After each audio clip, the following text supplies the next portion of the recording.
코로나19 사태로 대구에서 숨진 사람은 16명입니다. 이 가운데 4명은 입원조차 하지 못했는데요.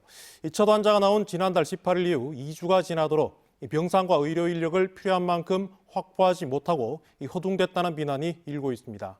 윤태호 기자가 보도합니다.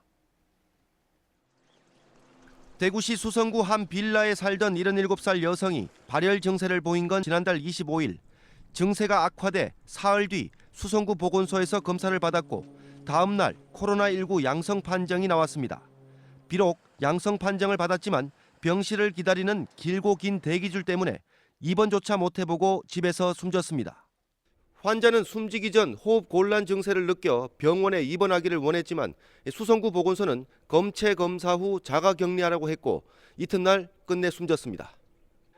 보건소 측은 보호자가 입원하길 원한 시점이 확진 판정이 나오기 전이었고 병실도 없었다고 말합니다.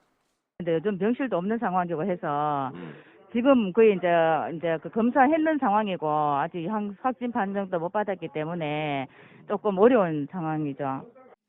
유족들은 평소 기관지염을 앓고 있었지만 치료를 받지 못해 증상이 나빠졌다고 강하게 반발합니다. 자가조치 허락해갖고 그 숨도 못 쉬고 큰 사람을 병원 입원도 저는 유연했으면 좋겠구만도 워커 이케이크는 입원도 못 시키고.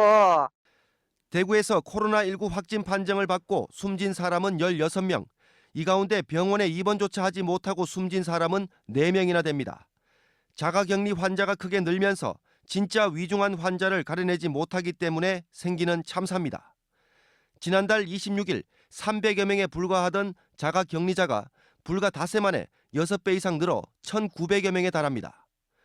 하루에 3천여 건이나 검체 검사를 하기 때문에 병상 부족에 따른 자가격리는 더 늘어날 전망입니다.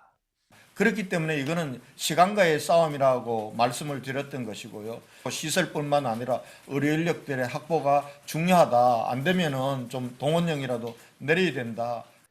가벼운 증상 환자를 수용할 생활치료센터를 더 만들어도 환자를 진찰해서 경중을 가려낼 의료 인력이 확충되지 않으면 입원 대기줄에서 목숨을 잃는 사람은 더 늘어날 수밖에 없습니다.